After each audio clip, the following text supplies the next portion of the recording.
Hey everybody, we'll get started in just a minute. Come on in.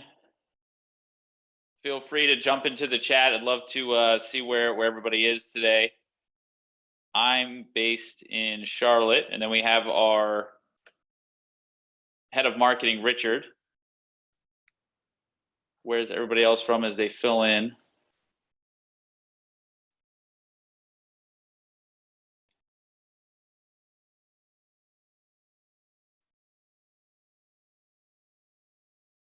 Also, too, it'd be great to see if in the chat, if everybody can see my screen and hear me speaking.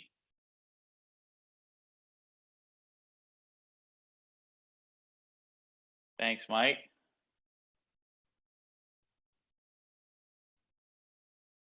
Awesome.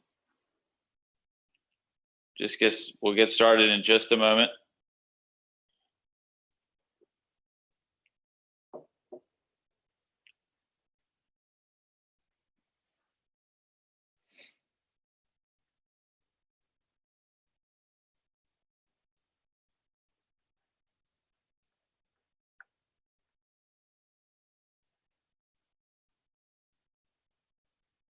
Alrighty.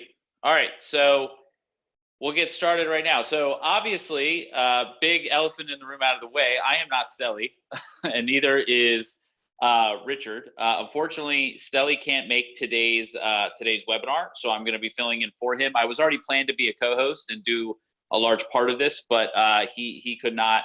We had the team retreat last week, and a bunch of things came up and some emergencies, and he had to step out. So really sorry about that. Do not mean to debate and switch you guys. That's the last thing that we want. But really apologize for that. I will do my best, and so will Richard, to fill in Stelly's absence. So here's what we're going to do today, and I will click present here. So we're here today to talk about email sequences, two parts. First is how do you email sequences effectively, how to think of them as an effective sales tactic.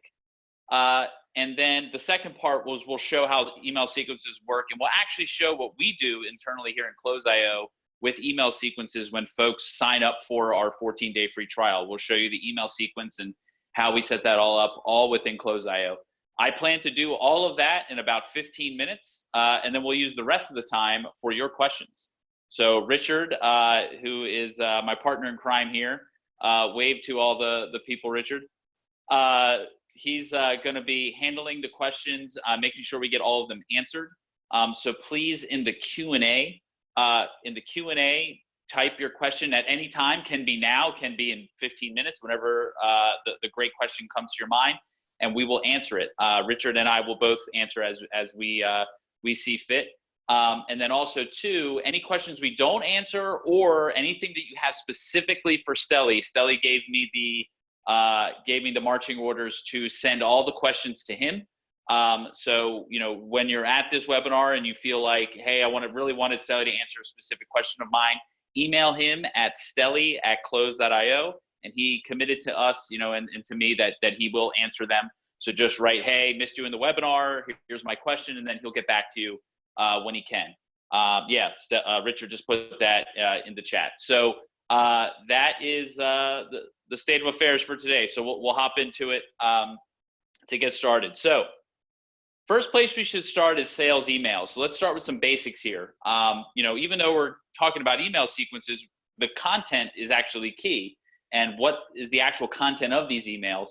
And what's the purpose of these emails that you're sending out? So we'll do a quick run through of some basics here with sales emails. So first, any sales email needs to be opened. We're talking about the recipient that you're sending the email to. So the first task is they need to open it. So this is specifically around subject lines and really focusing and making sure that you're optimizing to get somebody to open the email. Now, there are a ton of information out there, including from us, on what works as the best email subject. To be honest with you, I think your creativity is what's going to be key here, because all of us, myself included, have had a bit of a lapse in creativity or thinking, get lazy and go on the internet and go Google what is a good email subject line.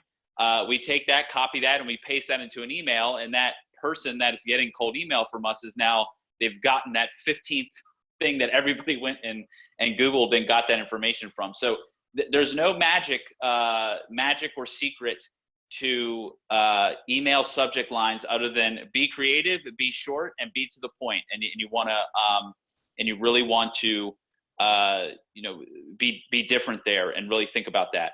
A side note to subject lines. This is just our preference here at Close.io. We get a lot of emails, I know I do, that are very appealing to open and very exciting to open because you think something crazy is happening. For example, I've seen a subject line where somebody said, hey, I've kidnapped your brother, I've kidnapped your sister. And of course, yes, I'm going to open up the email because this is the craziest thing ever. But once I open it and realize that you're trying to sell me something, I get pissed off and I leave. So yes, there are ways to hack getting every email to be open, but you want to make sure that that email subject line is in some type of relation to what the content of the email is. So second piece, they have to read the email. So they've opened it, now they need to read it. So now your content needs to be compelling. Again, short and sweet, to the point, and every single sentence has to sell you. You have to sell them on why they need to read on the email and read on to the next sentence. So very clear. The way that I think about these sales emails is, hi, my name is Nick and I am so-and-so from Close.io. We help inside sales teams with sales productivity, blah, blah, blah, blah, blah. I'm emailing you to X, Y, and Z, call to action. Very simple 3 points within that email. So the second part is reading.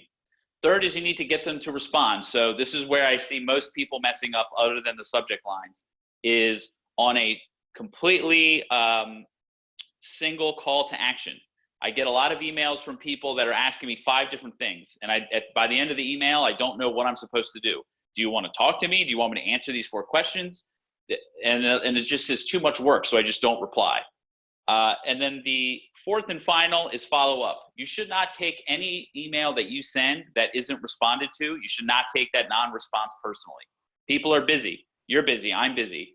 Because I receive an email doesn't mean that I absolutely have to respond. So I'm just going to ignore it, delete it, archive it, and then so it's on you to follow up to make sure that you get that response. So again, just to recap this, you got to have a strong subject line to make sure that they open it. You got to have a strong set of content to make sure that they read it and read all the way to the end, which the end is the response time. What is the call to action? What is the one call to action?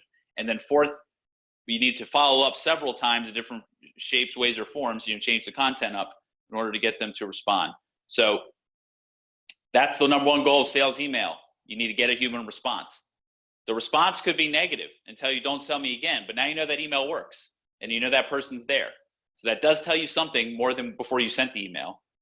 But your goal when you send a sales email is not to close them. It's very similar type of methodology to cold calls, where you don't make cold calls to close somebody on the first call. You get them on the phone to get the next call. And with sales email, you're looking to get the next call, the next response, or the next step in your funnel. So you should only think about that one conversion, not trying to sell them on your whole business all in the first shot. So I will stop here and give anybody the opportunity to chime in with questions before I move on to email sequences. Just go ahead in the Q&A and type your question, and we'll answer it as soon as we're done here. Should be another 5-7 minutes, and we'll be on to the question part.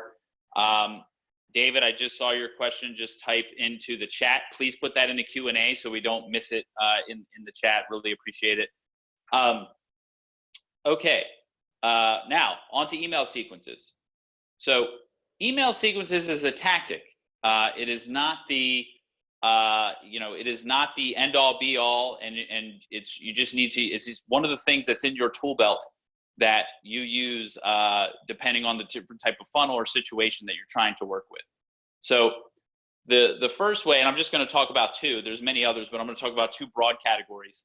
So number 1 is prospecting, using email sequences because you have a list of contacts that you acquired however you did, and you're using the email sequence tactic to automate the follow-up, because you know that when you're sending cold email, you got to send 5, 6, 7, forever to finally get in touch with somebody to have them respond to you. So the email sequence tactic here is just for you automating the follow-up. It's not going to increase your response rates. It's not going to increase your open rates. It's not going to increase anything in terms of the actual email performance itself. It's just automating the manual labor of having to send the follow-up emails over and over again. And then second is nurturing a contact or a lead over time through a funnel. So they signed up and subscribed to get updates from you. So you want to send them email number 1, and then 3 days later, you want to send them email number 2. You're sending them through a journey, and that's automating that as well. But that's also creating an experience for someone that's going through the funnel or journey that you want them to go through. So we're going to talk about the second. Example here, and I'll move into Close.io. We'll show you what that looks like. So everybody can see Close.io pulled up on my screen. Love to get some thumbs up in the chat. Assuming we're good. Yep, Matt. Thanks, Matt. Okay, thanks, Neil. Okay, so what I'm going to show first is the email template functionality in Close.io. So all email sequences are built off of a series of email templates within Close.io. And what I'm showing you now is actually what it looks like in Close.io for the initial email that goes out when people sign up for the 14-day free trial in Close.io. So for us, we have a 14-day free trial. People can use the product on the top tier plan for the entire 14 days. And then during that trial, our sales team tries to reach out in a variety of ways to try and speak to you and qualify you and see if you're qualified to get value out of Close.io. So this is the first email. Now, this first email comes from Stelly, welcoming you to the product. And we put an image in there. He says who he is, talking about why he's sending you the email, and then has a few other pieces of information. And then at the end, he has a single call to action, which is, why did you sign up for Close.io? And, we get a ton of responses to this via our email of people just responding saying, I signed up because we're looking to switch CRMs, or I just wanted to check out and see what you guys have. So this is helping us get intent. Why did you sign up? And there is a single call to action in here. And that's the initial welcome email that comes out when you initially sign up. So now to an email sequence. So now what I've done here is I'm showing you the actual trial onboarding sequence that we use to send out. And this is the first email that goes a day after the initial email from Stelly. We've got it split out into a different sequence just for technical reasons. But this is the first email that goes out. Now, this email goes from the assigned sales rep. So when we have a free trial that starts, we randomly assign it to one of the 2 sales reps on our sales team, and the emails come from that sales rep. So when somebody replies, the actual sales rep's gonna respond to them. So this is the first email. Again, we have contact first name, so we're directly addressing the person, and we're giving them a setup checklist. Here are the things you need to get set up with Close.io. And we have a simple call to action of, you need to get set up, and then we even include a sample lead list to import your leads into Close.io. So trying to be helpful and add value from that first email. Then a day later, we have another email asking for the demo. So now this is a specific call to action of where we want to give you a demo of Close.io. We want to check in and see how things are going. So this is all about scheduling a call. One call to action. Then 2 days later, we have a little video here and helping you around organization. So this is creating smart views, creating saved lead lists within Close.io. So with these email, and we go on through this throughout the rest of the 14-day free trial. As you can see, for each email, we're picking one theme, one call to action, and one thing that we want to help you with. And it's coming from the actual sales rep. So at any time that somebody's receiving these emails, they can just hit the reply button and get the information they need based on what else they've seen in the trial. The final email, or the last two emails, are a little different. So with 1 day left, we want to create some urgency and give some supplemental information. But then we really have the email that I think converts really well for us, believe it or not, is at the day after the trial.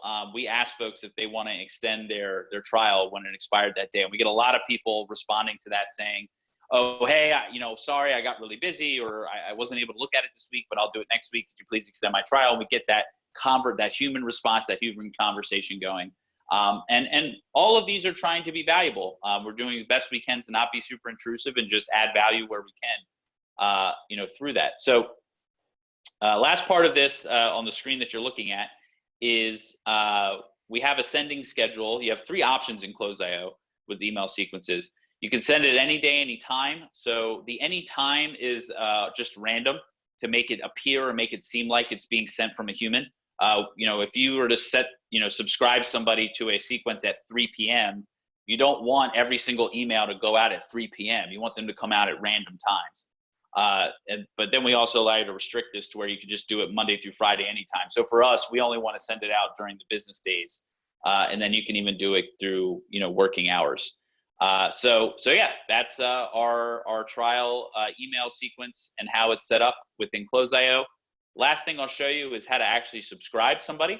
So here I have one of my dad's business, Go Solar. He recently started a trial, and I had subscribed him to the sequence. And what's great is that once you subscribe, a particular contact to a sequence, you get this little preview screen that shows you what the emails would look like, if they were to go out. And in our sales process, once somebody responds to one of these emails, the sequence pauses or it stops. And then from that point, our sales team is responsible for working with that lead or that trial as they go through, the process. So again, all we're looking for is a response, and then you do something else after that response happens. You can subscribe them to another sequence or some other process that you have in place. So that sequences, and that's all of the sort of prepared content that I have for you guys. Let's hop into Q&A. What questions do you have, for Richard or myself? I see David has one. I'm going to read it as you all continue to put in more questions. I'm going to read it because it's quite of a long one, and then I'll see if I can answer it.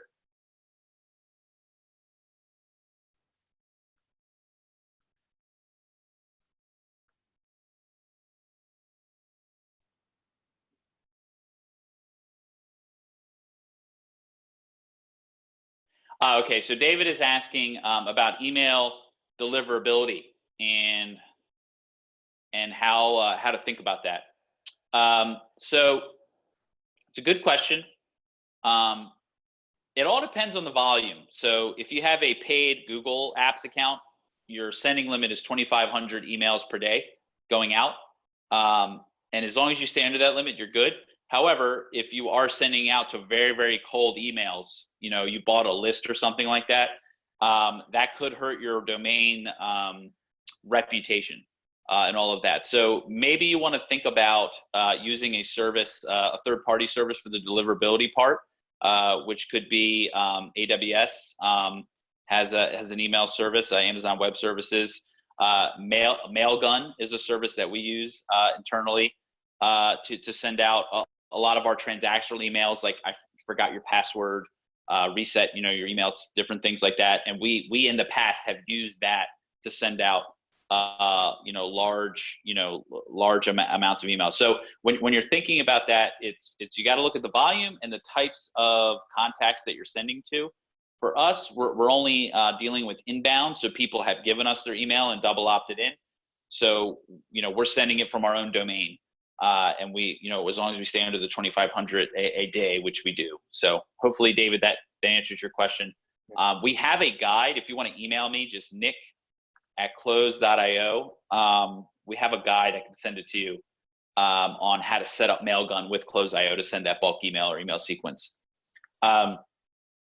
Next question, Edward.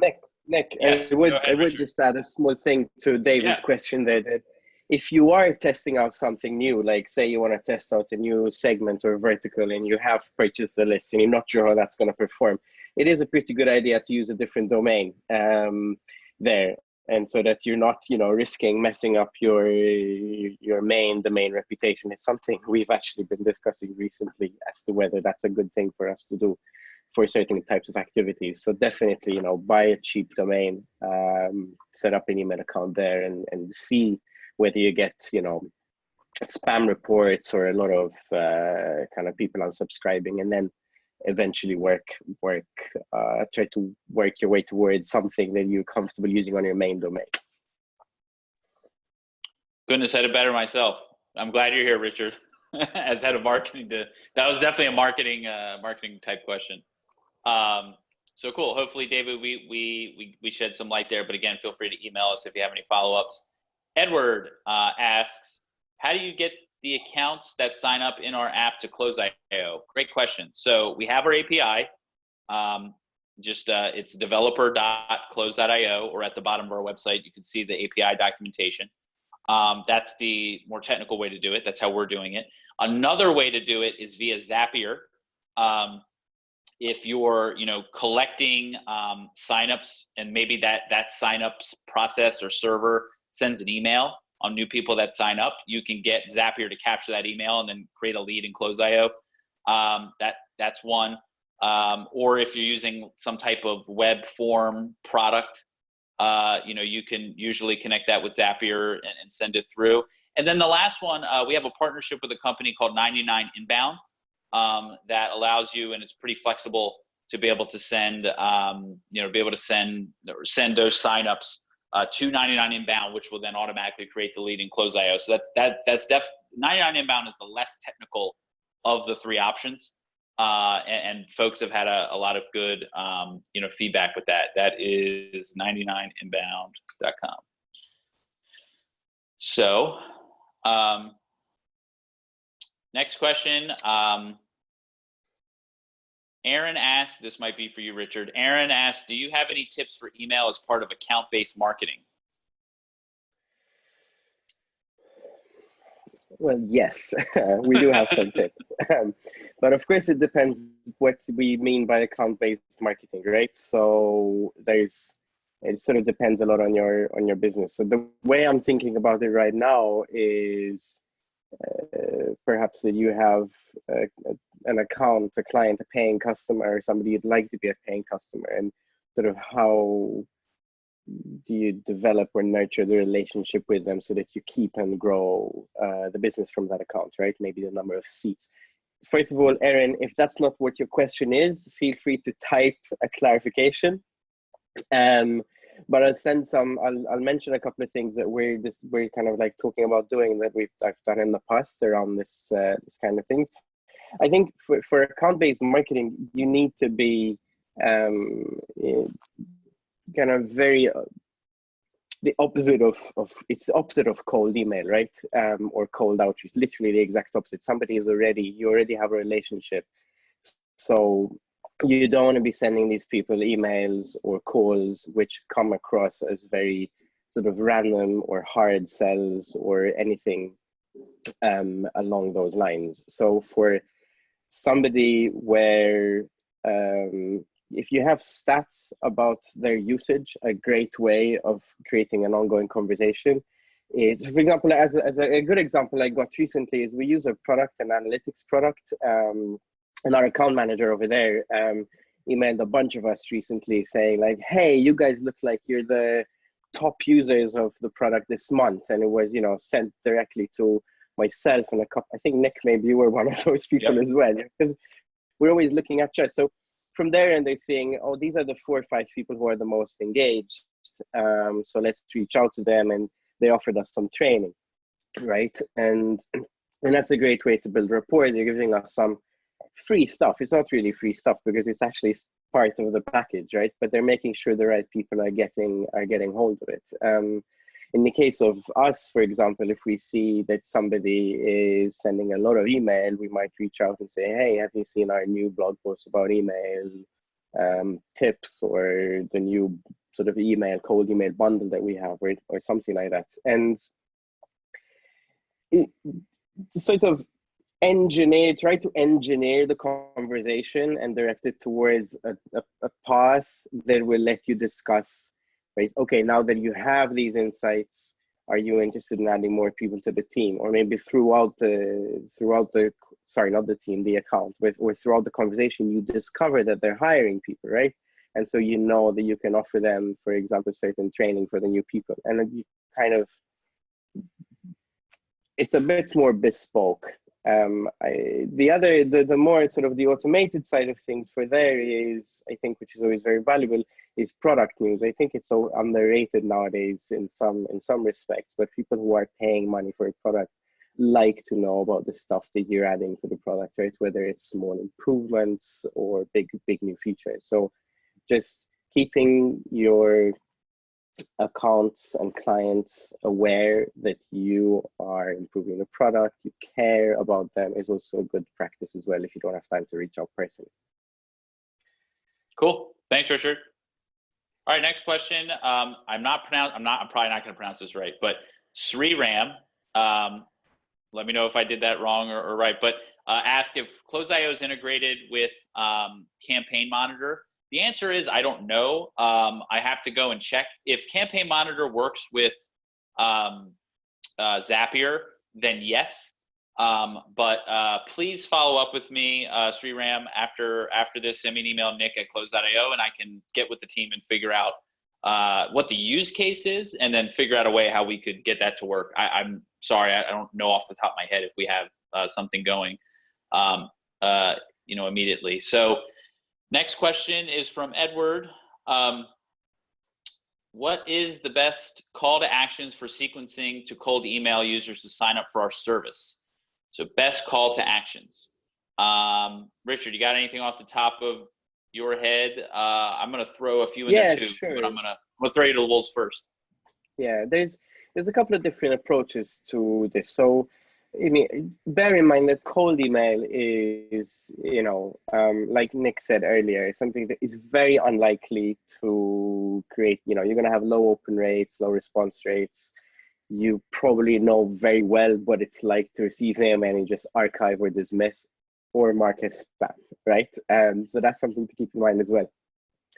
So broadly speaking, what we've done and what I've personally seen is there are two kind of strategies. So you either go for just one simple, very straightforward email with no follow-ups, where you have a very specific request, like, hey, it looks like you're not using a CRM. You should use a CRM. This is the best CRM. Click here for, and try to give folks a good reason. Like maybe there's a one-off discount, or maybe there's a special webinar like this that you can attend, or something, right? Straight to the point, and sort of like go for the close right away, basically. The other option, which is where a sequence works a little bit better, is that rather than going directly about sort of the specific product pitch, offer them something which is very hard for them to refuse, right? So for example, you might, depending on the list, say for example, you're trying to target a particular segment of companies, like say car dealerships in the US, right? And you somehow got a list of car dealerships emails. Email them saying like, hey, would you like to be listed on our brand new car dealerships page for free, right? Or something like that, where it's it's small efforts on your part, and it's kind of a no-brainer from their end. And then at that point, you have permission to talk to them, right? And you can reply to them, and they can say, hey, these are my details. This is what I want on the page. And at that point, you can follow up with them, either automated or not, but you've established some sort of, and this could be like, hey, would you like to be featured on our blog as a case study? Do you want us to retweet you? Or a bunch of things like that. Those are the two big buckets. And then how you actually kind of come up with variations on that. So there's a lot of creativity and a lot of things that you can be inspired by online. Cool. Christiana, you're asking what's your best one second, Richard. I want to chime in on that last question. Of course. Yeah, like I'm piggybacking off of what you said.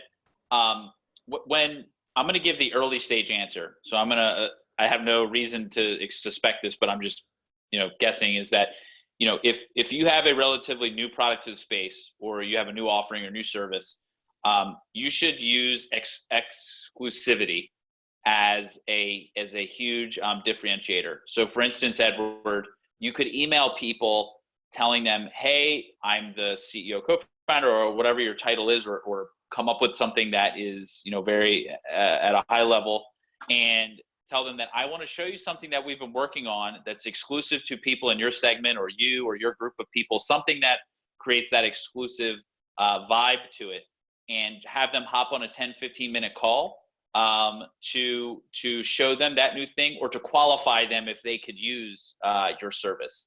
So this approach does not scale.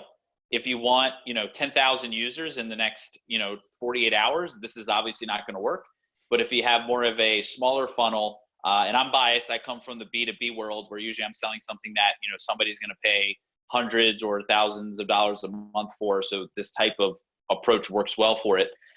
Is basically you pitch them on, I want to show you this shiny object that not everybody gets to see, and you're getting access to it first.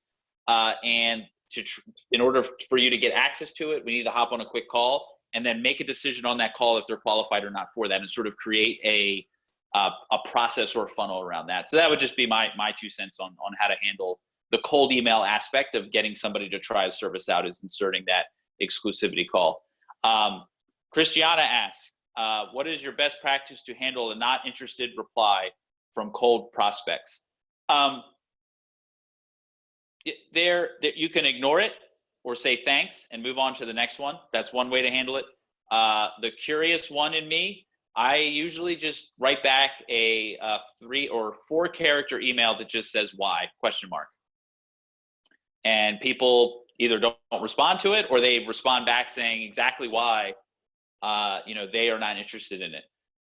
So try that. Try just writing back why ?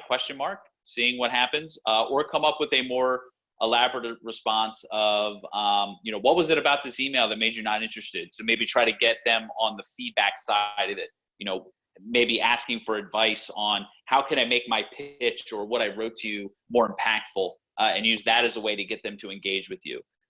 So there's some thoughts there. William, how many days would you recommend waiting before sending the next email if there is no response? And do you have any specific times during the day that you send out the email? Great 2 questions. So the first one, typically, if you're in a trial like we were talking about earlier in this, where it's a 14-day period of time, you want to do every other day, pretty much. We do the same thing if we're going to call people on the trials. We try to get them every other day or every 2 days.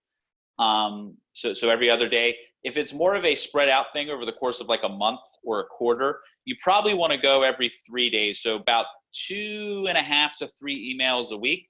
But that's when you start out. Think of this, over time. So if the old way of doing it before we had the magic of email sequences and Close.io was, you're going to email them on day 1, they don't respond. You email them on day 3, they don't respond. You email them on day 7, they don't respond. Then at day 7, you move to increase the amount of time between each touch. So then you do day 14, then they don't respond. And then maybe you skip a week and do day 28 and go further and further out, to where then you're following up maybe once a month, once a quarter, and dribble it out that way. So not only should you think about the time in between the emails at the beginning, but you just think of the whole picture of sort of that goes with a frequency that adapts to how long you've been trying to engage with that person. Second part of your question, specific times during the day, I'm going to give that to Richard, because that's also a lot of work has been done sort of on the marketing sphere on that. Yeah, sure. Yeah, happy to answer that, and also sort of couple it with a point around the first question as well, which is, I would say, you'll read and hear from us a lot of stuff, like best practices, this is what you should do, and this is what works for us. It's good to point out that none of this stuff is, laws of science or anything like that. Things change. and they change based on trends, they change based on your business, on who you're reaching out to, and so on. So one thing I always recommend to anybody, but especially my team, hopefully, is to, you know, test things out over and over again. So what I would recommend is generally start with something that feels sensible, right? So if you're sending emails to lists, if you have the facility to know where your list is based, like say for example they're all on Pacific time, send an email that's gonna arrive in their inbox at a time when maybe they're at their desk, if it is something that feels like something, you know, real and personal. If it, you know, so don't send it at 2 a.m. in the morning, because that's gonna make it look really obvious that it's an automated email, right? And that's maybe fine for a newsletter, but not so great if you want it to look like it's coming from Alberto, you know, in a very personal kind of way. Or sorry, in case of you're specifically you, in case from William, right?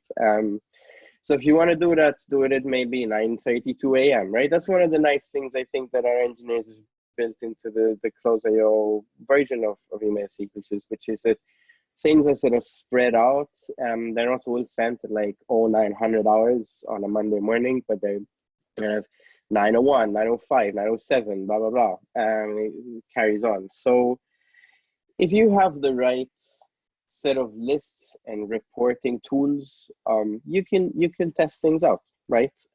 We have found, for example, that for certain emails, Tuesdays are really good for announcing webinars, for example, to our mailing list. That wasn't the case at a previous company I worked at. It depends on the kind of people you have in your audience, right? So I would say for times of the day, start out with something that is gonna match up with somebody's working day, right? And then also an email I got recently, which made me laugh, and I actually emailed back because I felt so bad for the person sending it, was they sent me an email requesting a call on a Friday evening. So it was, you know, for almost 5 p.m. my time, saying, "Hey Richard, do you have time to get on a call later today or tomorrow?" Right? This is super bad timing because I'm not gonna get on a call Friday evening or Saturday morning, right? There's no way I'm doing a demo of any SaaS product or anything at that time. So if you're doing something like that, send it on a Monday or a Tuesday, or else if you have to send on a Friday, you know, change the text so that it's next week, right? So some common sense goes into this, and then keep track of what you send and their open rates and success rates, and then you can work out what best times work for you. Hope that answers your questions. Awesome. Next question from Mike. Are there limits to the amount of sequences you can have per lead? Presumably in Close.io. No. Sorry, Nick, you take this. I think you're maybe. Yeah, not that I know of. Obviously, you're going to hit the issue of if you have multiple sequences on a specific person, they could receive multiple emails from you on a given day. So I just be careful. But as far as I know, there is no, there's no limit, but there's sort of just a sensible limit of you should maybe only have somebody in one or two, and they should be at different frequencies. Maybe one is more of a long-term one, and then one is more of the short-term urgency one. But yeah, I'm not aware of any technical limit that's there. All right, and then we have one more question from Sri Ram again. So would you have templates say something like for a software product to a retail product on the emails? I'm not sure I understand the question.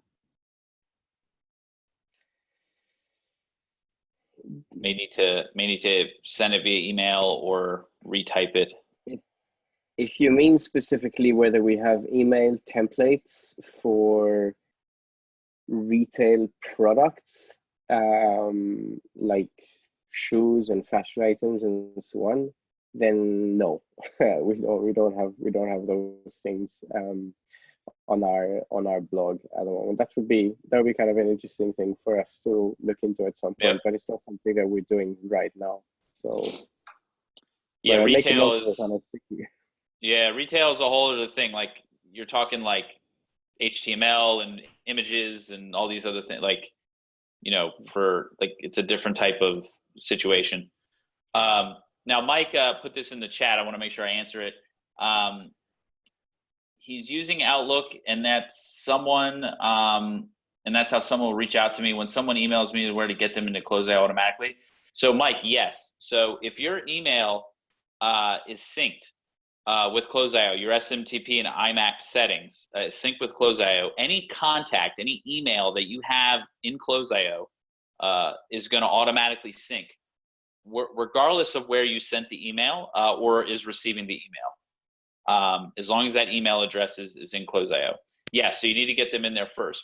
But if someone emails you like cold and you haven't put them in Closeo yet, you can BCC Closeo on the response, and then that will create the lead automatically for you. If you go into your settings, in your email settings, you'll see a secret BCC address. This is pretty common with CRM systems.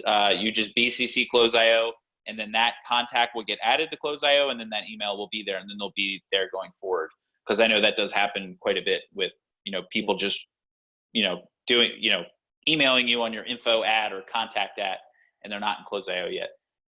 So yeah, that's how to do it. But the great thing is one of my favorite features of Closeo is all the historical email that you've had with that contact will automatically show up once you add them to Closeo. So if you got an email from somebody and the last time you emailed them was a year ago, that email from a year ago will show up too, the moment that you add it. It's in settings. So top right, click on your name, then settings, then email settings, and then you'll see secret BCC address there. So cool. I think you can set up Outlook as well to automatically BCC an email address by default, where you could use this for that as well. Cool. All right. Well, I think that's all the questions I've seen. Again, if you had anything specifically, you came into this pumped up to talk to Stelly, please email Stelly at close.io. Let him know that you are extremely angry that he didn't show up, and barrage him with questions, and then he'll answer them for you. Obviously, you can email myself, Nick, at close.io. Richard is at richard@close.io. Happy to answer any of your questions. But that's it. Thanks so much. Have a great rest of the day. Really appreciate everybody coming by. Happy selling.